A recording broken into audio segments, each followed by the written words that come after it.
Hello everyone and welcome back to JK exam cracker और मैं हूं अंकुश ठाकुर। और आज गाइस मैं बात करने वाला हूं आपके साथ कुछ इंपॉर्टेंट टिप्स के ऊपर। आज हम देखेंगे कि आपके सबसे पहले तो गाइस मैं आपको कॉन्ग्रेचुलेशंस कहना चाहूंगा तमाम उन बच्चों को जो एक लंबे समय से इस स्पेशल एग्जाम के लिए जो है वो वेट कर रहे थे। That is JK PSI police sub inspector का जो एग्जाम कंडक्ट जो है होने जा रहा है। फाइनली जेके एसएसबी की तरफ से ग्रीन सिग्नल मिल गया है कि इस डे 6 से लेकर और या 7 से लेकर जब भी आपका एग्जाम शेड्यूल होगा आपको नोटिफिकेशन जो भी बोर्ड है उसके द्वारा दी जा मतलब टाइम टू टाइम जो है आपको मिल जाएगी। साथ ही साथ अपने आप एडमिट कार्ड जब निकालोगे तो आपको पता चल जाएगा कि आपका एग्जाम जो है वो कब होने वाला है। सो गाइस देखिए, बात करें अगर हम लोग इस एग्जाम की तो बहुत सारे बच्चों की उम्मीदें इस एग्जाम के साथ जुड़ी हुई हैं। सबके कुछ मैं यूं कह दूं कि पर्सनल एक इमोशनल अटैचमेंट इस एग्जाम के साथ है। कुछ जो है इस एग्जाम के साथ जुड़े हुए हैं कि उनको स्टार्स अपने मतलब शोल्डर्स पर स्टार्स चाहिए। कुछ लोगों के अपने अपने मतलब अटैचमेंट में कहूंगा इसके साथ। बट गाइज अब वो टाइम आपको मैं यूटिलाइज करना सिखाऊंगा कि एंड टाइम जो है आपका कैसा होना चाहिए। गाइज देखिए, अब कुछ लिमिटेड टाइम ही हमारे पास बचा है और इस लिमिटेड टाइम में आपको क्या करना चाहिए। आप में से बहुत सारे बच्चे ऐसे होंगे जिन्होंने तमाम जितना भी फुल जो आपका सिलेबस है जेके पीएसआई का मैं बात करूं, जीएस की और नॉन जीएस पार्ट की, तो आप सब ने बहुत अच्छे से बरखूबी से उस चीज़ को पढ़ा है। जैसा कि मैं पिछले काफ़ी लंबे समय से सेशन जो ले रहा हूँ यूट्यूब के ऊपर और मैं देखता हूँ कि बच्चे किस तरीके से आंसर्स करते हैं, तो वहाँ से पता चल जाता है कि बच्चे जो हैं वो काफ़ी हद तक रेडी भी हैं। बस कुछ बच्चे ऐसे भी होंगे जो अभी जो है इसके लिए तैयारी इन्होंने जो है वो सोच रहे होंगे कि हम अपडेट आ गई है, एक घबराहट उनके दिल में अब कहीं ना कहीं आ चुकी होगी और उन्होंने भी पढ़ना शुरू कर दिया होगा। गाइस सबसे पहले आपको जो है जीएस के बारे में बताया जाए तो जीएस में अगर हम पिछले जितने भी पेपर जेके एसएसबी ने कंडक्ट किए हैं उसमें से अगर हम देखें तो 60 से 65 क्वेश्चन जीएस में से रहते हैं गाइस। एंड गाइस अगर मैं आपको एक और चीज बता दूं कि 65 क्वेश्चंस वहां पर रहते हैं और ये 65 क्वेश्चंस किसी के लिए एडवांटेज भी हैं और किसी के लिए डिसएडवांटेज भी हैं।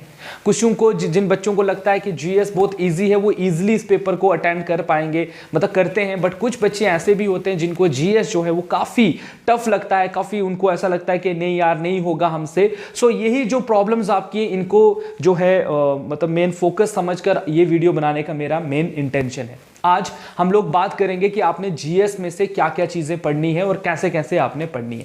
तो गाइस देखिए, यही आज का मेरा टॉपिक आप लोगों के साथ है। तो देखिए हम लोग क्या करते हैं, अगर मैं आपको जीएस की बात करूं, जनरल स्टडीज की बात करूं दोस्तों, तो इसमें जो कंपोनेंट आपने पढ़ने हैं दैट इज नंबर 1 में बोलूं आपको तो आपने सबसे पहले तो इंडियन हिस्ट्री पढ़नी है। ठीक है, इंडियन हिस्ट्री आपने पढ़नी है। इंडियन हिस्ट्री जो है आपकी गाइस काफी लंबी हिस्ट्री मानी जाती है। 3 हिस्ट्रियां इसमें आएंगी, एनिशियंट आएगी, मिडीवियल आएगी और मॉडर्न आएगी। लेकिन मोस्टली जो फोकस रहता है वो मॉडर्न पर रहता है। जेके पीएसआई के एग्जाम की अगर मैं बात करूं तो आप मॉडर्न में से भी थोड़े से क्वेश्चन देखोगे, मिडीवल में से भी देखोगे और एनिशियंट में से भी आप देखोगे। लेकिन इन दो पोर्शन में से ज्यादा 3 से 4 क्वेश्चन आने की ही संभावना जो है वो रहती है। मोस्टली ज्यादा क्वेश्चन मॉडर्न हिस्ट्री पर रहते हैं गाइज। उसके बाद अगर मैं बात करूं इसमें जो दूसरा इंपॉर्टेंट जो कंपोनेंट पढ़ने का है वो है गाइज इंडियन पॉलिटी। और पॉलिटी आपको पता है कि काफी ज्यादा एग्जाम में पूछी जाती है। उसके बाद हम पढ़ते हैं, इसमें आएगा आपका इंडियन एंड वर्ल्ड ज्योग्राफी इसके अंदर आपकी रहेगी। ठीक है, वर्ल्ड ज्योग्राफी भी इसमें रहने वाली है। उसके बाद अगर मैं बात करूं एक और कंपोनेंट की तो इंडियन इकोनॉमी गाइस इसमें रहने वाली है आपकी। ठीक है, इंडियन इकोनॉमी ये मैं बेसिक आपको बता रहा हूं कि जो मेन कंपोनेंट है यहाँ पर इंडियन इकोनॉमी रहने वाली है। इंडियन इकोनॉमी के बाद बात करूं तो गाइस आपका जो है यहाँ पर इंडियन इकोनॉमी के बाद हम देखें तो करंट अफेयर्स जो बहुत मोस्टली पूछे जाते हैं आपसे, करंट अफेयर्स यहाँ पर रहने वाले हैं। ठीक है, करंट अफेयर्स रहते हैं। एंड लास्ट में अगर एक और चीज में बोलूं तो स्टेट रीऑर्गेनाइजेशन एक्ट भी जो है वो आपके सिलेबस में मेंशन्ड है। ये मैं कहूंगा गाइस वो चीजें जो आपको करनी ही करनी है। So as far as the हमारी जो स्ट्रैटेजी चलने वाली है जो आगे आपको मैं आज डिस्कस करूंगा आपके साथ, तो देखिए गाइस मॉडर्न हिस्ट्री में आपके साथ काफी लंबे समय से जो है वो सेशंस ले रहा हूं इस उम्मीद के साथ कि आप लोगों का जो मॉडर्न हिस्ट्री है वो स्ट्रांग हो जाए। एंड गाइस शाम को 9 बजे मेरा सेशन रोज होता है, शाम को 9 से 10 बजे का सेशन होता है जहां पर हम लोग 70 प्लस क्वेश्चन जो है वो डिस्कस कर रहे होते हैं। कोशिश करेंगे कि 70 से थोड़ा और ज्यादा आपको लेकर चले जाएं सो दैट मॉडर्न हिस्ट्री आपकी यहां से कंप्लीट हो जाए। उसके बाद गाइज अब जो आने वाला जो टाइम हमारा है थोड़ा से मतलब आज से या कल से जैसे भी हम देखेंगे टाइम सूटेबल रहेगा तो हम आपके साथ आपको नोटिफिकेशन जो है वो रेगुलर बेसिस पर देते रहेंगे। अब हम फोकस करेंगे इंडिया एंड वर्ल्ड ज्योग्राफी पर, इस पे भी मैं आपको एमसीक्यू जो है वो प्रोवाइड करवाऊंगा। अब बात हो रही है यार गाइस यहां पर एक चीज की कि एमसीक्यूज आपको क्यों करने हैं और क्यों जरूरी होते हैं एमसीक्यूज। तो देख लो, ध्यान से सोचो इस बात को। जब हम छोटे होते हैं, जब हम क्लास 10th या 12th में होते हैं तो हमें पता होता है कि हमें जो पेपर आना है वो डिस्क्रिप्टिव आना होता है।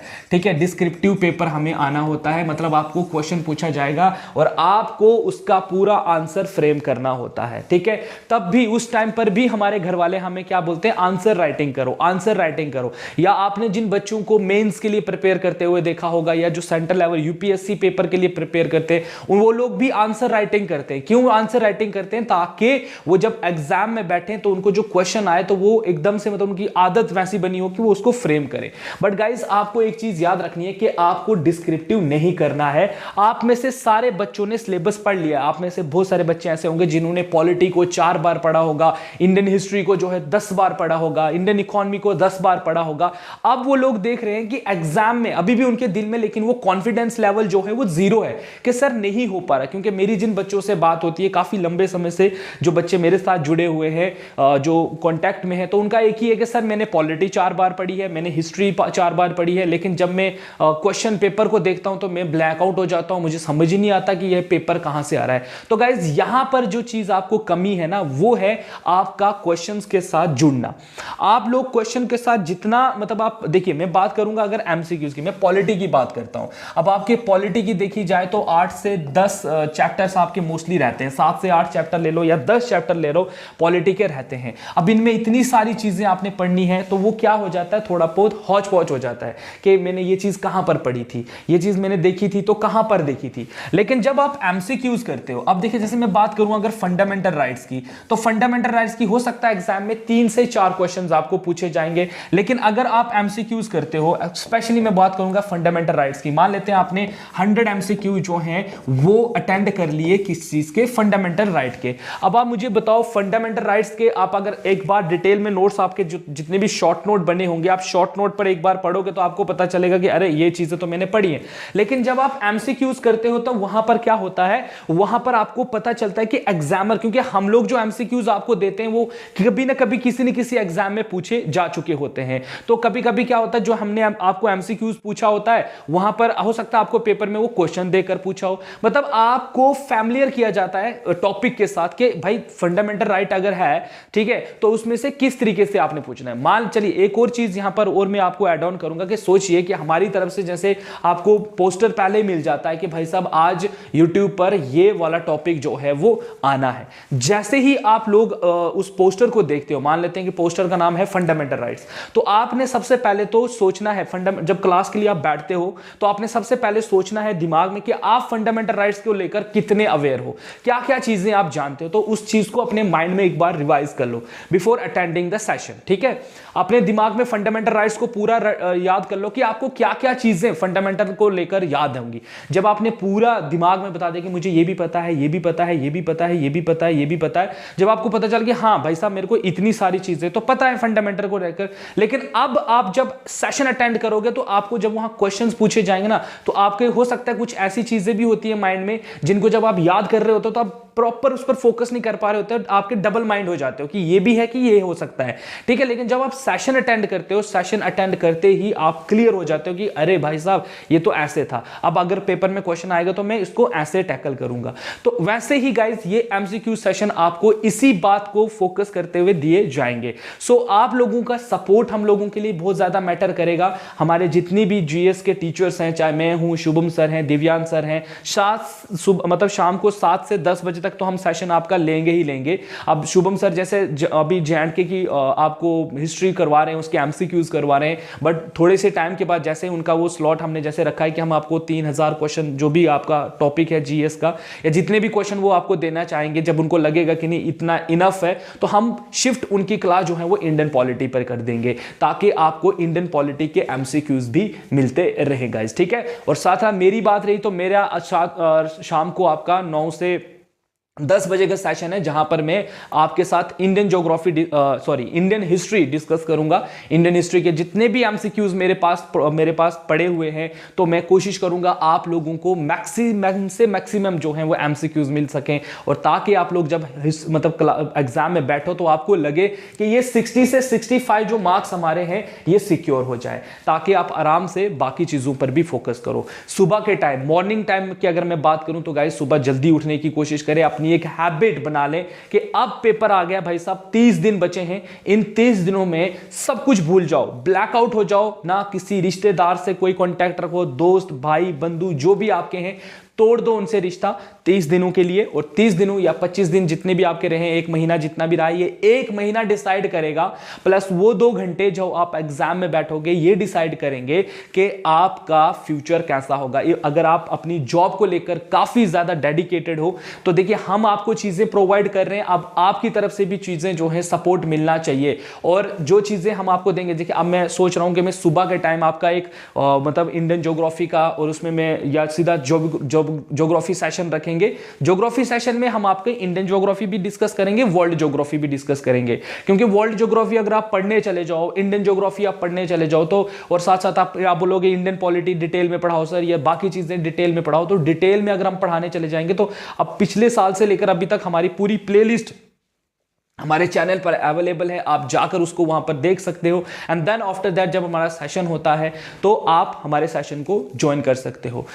हिम्मत मत छोड़िए और ना ही हिम्मत हारिए कि हाँ आपसे नहीं होगा, आपसे डेफिनेटली होगा, लेकिन पहले अपने अंदर वो होप जगा दो कि नहीं मुझे करना है, कैसे भी करके करना है। सर जब इतनी चीजें हमें प्रोवाइड कर रहे हैं, एमसीक्यूज आप तक दे रहे हैं, उन एमसीक्यूज को बार बार करो। हम कोशिश करेंगे कि आप लोगों तक ज्यादा से ज्यादा मटेरियल जो है वो पहुंचे। बट गाइज मैं जैसे कि आपको बोल रहा हूं कि आपकी सपोर्ट जितना हमें मिलेगा तो हो सकता है हमारे सेशंस आगे चलकर बढ़े भी आप लोगों के लिए। और जब तक आपका एग्जाम नहीं होता हमारे चैनल की तरफ से आप लोगों के लिए बहुत सारा मटेरियल जो है वो आता रहेगा। साथ ही साथ हमारा जो ऐप है जिस पे आप में से बहुत सारे बच्चे विजिट कर रहे हैं, तो वहां पर भी हम बच्चों के लिए, जैसे अभी मैंने मॉडर्न हिस्ट्री के 300 प्लस एमसीक्यूज की एक फाइल वहां पर अपलोड करी हुई है, और साथ साथ वहां सेक्शनल मॉक टेस्ट हैं, वहां पर जो है टॉपिक वाइज मॉक टेस्ट आप लोगों के लिए बनाए हुए हैं। जाओ बैठो आराम से अटेंड करो उनको, ठीक है, लाइब्रेरी में बैठ के। अब स्मार्ट वर्क करने का टाइम आ गया है, ठीक है। अब जो चीजें आपने पढ़ ली हैं उनको मतलब एकदम से ब्रश अप करना है आपने कि हाँ मेरे को ये चीजें देखनी है। स्मार्ट स्टडी करो, फोकस करो मैथ्स रीजनिंग के ऊपर ज्यादा से ज्यादा, क्योंकि मैथ रीजनिंग करने से क्या होता है माइंड पर प्रेशर पड़ता है, क्योंकि जब आप कोई क्वेश्चन सॉल्व करते हैं ना तो आपको माइंड पर जब प्रेशर पड़ता है तो आपका माइंड जो है वो आपको मतलब कहने का मतलब है कि तेज काम करना शुरू करेगा। जब माइंड तेज काम करना शुरू करेगा तो जीएस भी आपको फटाफट याद हो जाएगी। सो गाइस मैं आपको एक बार फिर से कांग्रेचुलेशंस कहूंगा उन बच्चों को जो लंबे समय से वेट कर रहे हैं, जो बड़े परेशान थे कि सर एग्जाम नहीं हो रहा है, ठीक है।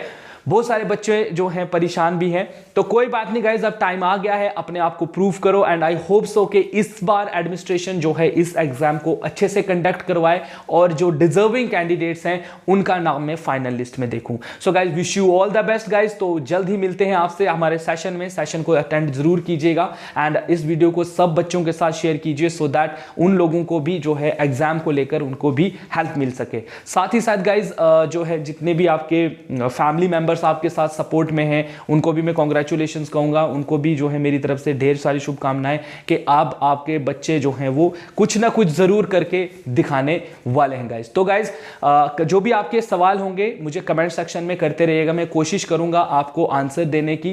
एंड सेशन जो है आपको मतलब आज भी मिलेंगे, एंड जो भी जैसे भी सेशंस हमारे रहने वाले हैं, कल से रहेंगे या आज से रहेंगे, वो आपको हमारे चैनल के द्वारा इन्फॉर्म किया जाएगा। लेकिन उसके लिए जिन बच्चों ने अभी तक चैनल को सब्सक्राइब नहीं किया है वो चैनल को सब्सक्राइब करें, इस वीडियो को भी लाइक करें। बाकी आप तक जो है रेगुलर बेसिस पर हमारी तरफ चैनल से वीडियोस अपलोड हो रही हैं, उन एमसीक्यूज को जाकर अटेंड करें। जो भी अपने वीक जोन है, जिसका मैथ वीक है वो मैथ्स पर काम करें, जिसका कंप्यूटर वीक है वो कंप्यूटर पर काम करें, जिसका जो भी सब्जेक्ट वीक है इन 10 से 15 दिनों में उस पर काम करें, और आखिर के जो 15 दिन है गाइस उसमें पूरा जितना हो सके एमसीक्यूज को अटेंड करें। घबराएं नहीं गाइस, सबके साथ साथ अच्छा होगा, सब लोगों का जो है पेपर क्लियर होना चाहिए। आई विश कि मगर जिन लोगों की मेहनत होगी, अब जो लोग मेहनत नहीं करेंगे, 1 घंटा 2 घंटा सिर्फ सेशन है, पढ़े, चीज़ों को सीखते रहे। एग्जाम इज ऑल अबाउट कि आप कितना कुछ जानते हो, कितनी आपकी मतलब आप चीज़ों को किस तरीके से देखते हो, दुनिया को किस तरीके से देखते हो। ये एग्जाम वैसा एग्जाम है। सो चले guys, wish you all the best for your upcoming futures guys. Stay tuned with JK exam cracker for more updates guys. Thank you so much and have a nice day.